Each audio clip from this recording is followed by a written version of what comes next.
Another week means another UFC event. This time it's headlined by Darren the Gorilla Till versus Jorge Gambred Masvidal, and that also means there's another top 3 fights to watch video by myself, Flyin Brian J. This time we're talking about UFC Fight Night 147 or UFC on ESPN Plus 5 or hashtag ESPN London.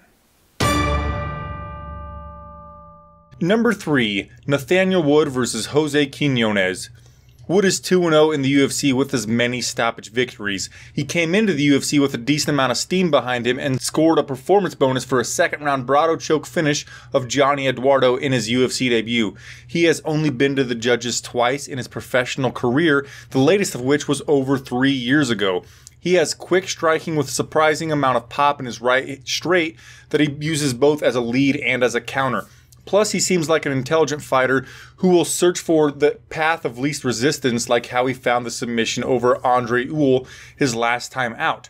Quinonez is on a 4-fight win streak, the latest of which was almost a year ago when he snuck past Teruto Ishihara via decision. In that fight, he put his IQ on display by forcing Ishihara to grapple early. His wrestling and control is where he's won each of his last 3 fights and might be why he is a tough test for Wood here. This fight is here almost entirely because I want to see if Wood can get another finish, this time against somebody with some grappling skills. Number 2. Dany Hot Chocolate Roberts versus Claudio Silva. In his last 4 wins, Roberts has either chalked up a beautiful knockout or been awarded a fight of the night bonus. What makes his fights always entertaining is that he is all offense and eats more strikes per minute than he lands. This type of thing will probably hinder him from ever attaining a UFC title or even a shot at one, but it makes him fun to watch. His offensive striking is sharp and very fast twitch, and his left straight is a real dangerous weapon. His background is in boxing, which that shows in the cage, and his takedown defense has been improving. That aspect of his game will need to be thoroughly on point this weekend because his opponent is a BJJ wizard, but Roberts has been only submitted once, and that was way back in 2011. Silva hasn't lost a fight since his professional debut back in 2007. One thing that's allowed him to go this long without losing is that he had a 4-year layoff between 2014 and his first round performance of the night submission over Nordine Taleb in May of 2018, his last fight. He is mostly a very dangerous submission threat, but has put powerful ground and pound on display with a couple of TKO finishes on his ledger. His striking might not be that fine-tuned, but he uses powerful single strikes to get him in close with great success in order to get the fight to the canvas. And when the fight does hit the floor, he isn't just content to control his opponent. He has violent ground and pound and very high-level slick transitions en route to submission attempts. I think we either see a fantastic, violent, beautiful TKO finish from Roberts, or Claudio Silva is going to put that BJJ on display. And all the way, I'm fully interested in this bout. And number 1, my goodness, I truly can't remember a time when I thought a fight outside of the main or co-main event spots was my most looked forward to fight on the card, but that's the case here for Volkan Oezdemir versus Dominic Reyes.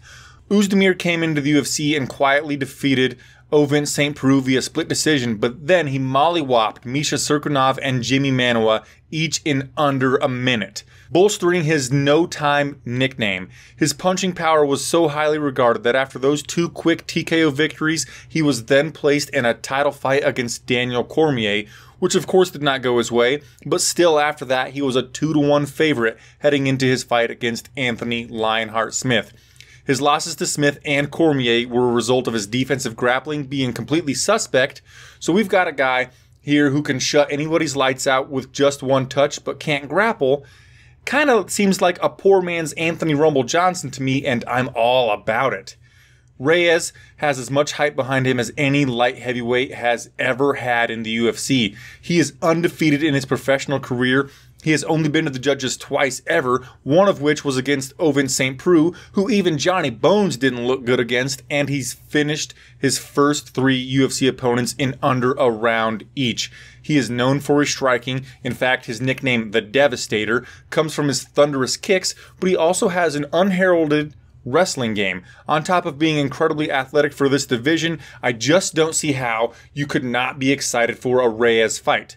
Right now, fight fans believe that either he or Johnny Walker has the best chance to someday defeat Jon Jones.